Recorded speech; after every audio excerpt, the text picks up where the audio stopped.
Hello તાલીમાર્થી મિત્રો, અંગ્રેજી ભાષાના શબ્દ શીખવાનો આજે 173મો દિવસ છે. તો ચાલો શબ્દ શીખીએ. આજનો પહેલો શબ્દ છે એસેસમેન્ટ. તેનો સ્પેલિંગ છે ASSESSMENT. એસેસમેન્ટ એટલે મૂલ્યાંકન. ઉદાહરણ તરીકે, the teacher completed the assessment. શિક્ષકે મૂલ્યાંકન પૂર્ણ કર્યું. ત્યાર પછીનો શબ્દ છે કન્વર્ઝન.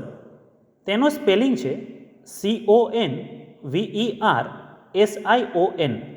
કન્વર્ઝન એટલે રૂપાંતર. ઉદાહરણ તરીકે, the conversion of data was successful. ડેટાનું રૂપાંતર સફળ રહ્યું. ત્યાર પછીનો શબ્દ છે ડિટેક્ટ. તેનો સ્પેલિંગ છે DETECT. ડિટેક્ટ એટલે ઓળખવું અથવા તો શોધી કાઢવું. ઉદાહરણ તરીકે, the system can detect errors. System ભૂલો શોધી શકે છે. ત્યાર પછીનો શબ્દ છે ડિપ્લોય. તેનો સ્પેલિંગ છે DEPLOY. ડિપ્લોય એટલે તૈનાત કરવું અથવા તો લાગુ કરવું.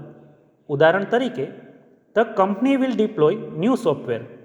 કંપની નવું સોફ્ટવેર લાગુ કરશે. ત્યાર પછીનો શબ્દ છે રિવાઇઝ.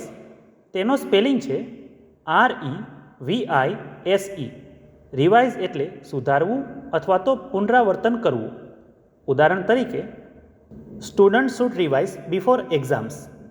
વિદ્યાર્થીઓએ પરીક્ષા પહેલાં પુનરાવર્તન કરવું જોઈએ.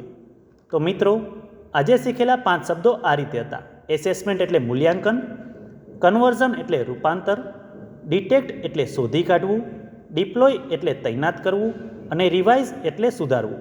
તો આવી જ રીતે ITIની અને જોબની અપડેટ માટે આ ચેનલને સબસ્ક્રાઈબ જરૂર કરજો.